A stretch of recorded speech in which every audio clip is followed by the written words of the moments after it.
When you picture sustainability, what do you see? Maybe it's a green space like this, a campus farm full of students growing food, learning, and building community. But what happens when not everyone can access these spaces? Campus farms are incredible teaching tools. They connect students to food systems, sustainability, and hands-on learning. They're often celebrated as open, inclusive spaces where everyone can learn and belong. But how well do they actually live up to that promise? At the UW farm, access and belonging aren't experienced equally. While the farm is technically open to everyone, accessibility often becomes an afterthought rather than a core commitment, creating barriers that shape who participates. This mirrors a broader challenge in sustainability. When accessibility isn't built in from the start, inequities reemerge. This matters because sustainability and environmental justice are deeply connected. Participation in sustainable food systems impacts not just education, but health and equity outcomes. This is a small-scale case study of a much larger question of justice. Who has access to the benefits of sustainability work? I answered this through an approach of justice itself. Environmental justice operates across three dimensions: distributional, who has access to benefits and resources; recognitional, whose needs and identities are valued; and procedural, who gets to shape the space. The UW farm sits at the intersection of all three. My project examines how three dimensions of accessibility, physical, sensory, and social, shape participation and belonging at the UW. In other words, how do design, communication, and culture influence who feels like they belong? The UW Farm began as a grassroots student project in 2004 and has since grown into a 2-acre, 3-site program integrated into the university. From fieldwork and volunteer interaction to developing multisensory signage, I spent my summer engaging with each dimension of accessibility on the farm. To understand accessibility more holistically, I used 3 methods: 11 staff interviews for institutional perspectives, 35 survey responses from volunteers, and a physical audit of on-site conditions. Together, these revealed where inclusion thrives and where barriers remain. This table summarizes key barriers identified across the farm. Each type of accessibility challenge, physical, sensory, and social, reveals how inclusion operates on multiple dimensions, from infrastructure to communication to culture.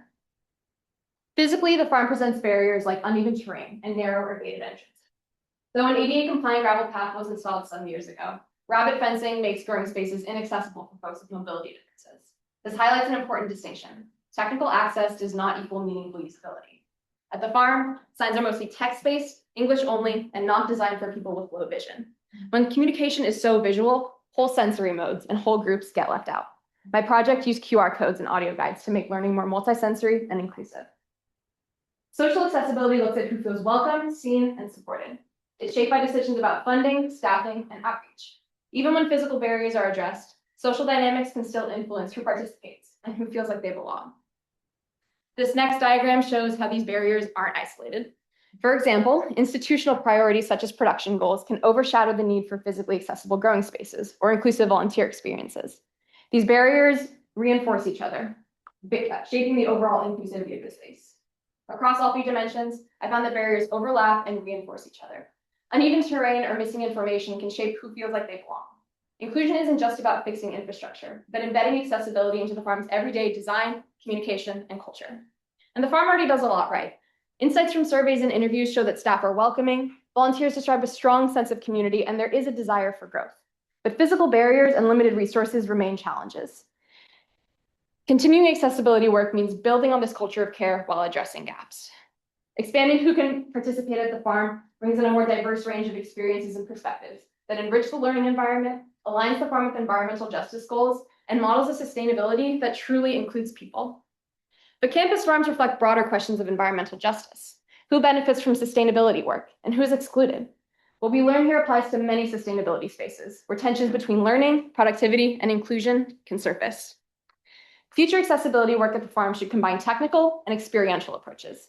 That means conducting participatory audits and involving community members in design decisions. The new farm director role presents an opportunity to institutionalize this commitment to inclusion and justice.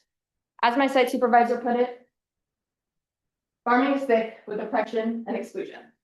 Recognizing this history reminds us that inclusion is an ongoing institutional practice of justice and equity.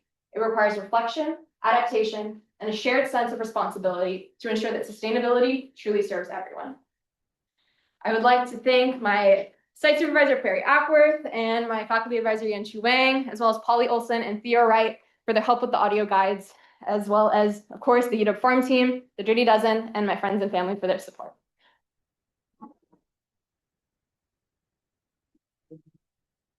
Any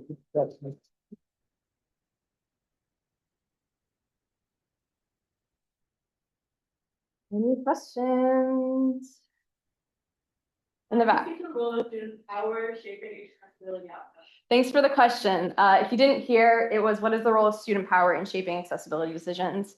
Students are really at the heart of the farm. It's a place by students and for students. Participatory decision-making is a core tenet of environmental justice. So when students are making decisions about how the farm works, they're ensuring that the farm reflects the needs and accessibility realities of the communities that it serves.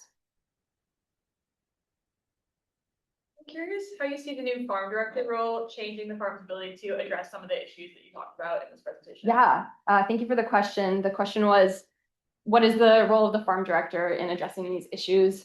One of the central tensions at the farm is between production and education. And the new role of the farm director is intended to sort of pick up the education side of the farm, manage the educational programming as well as the interns, so that it doesn't fall on, the burden doesn't exclusively fall on the only 3 salaried staff positions that are currently on the farm. Thank you.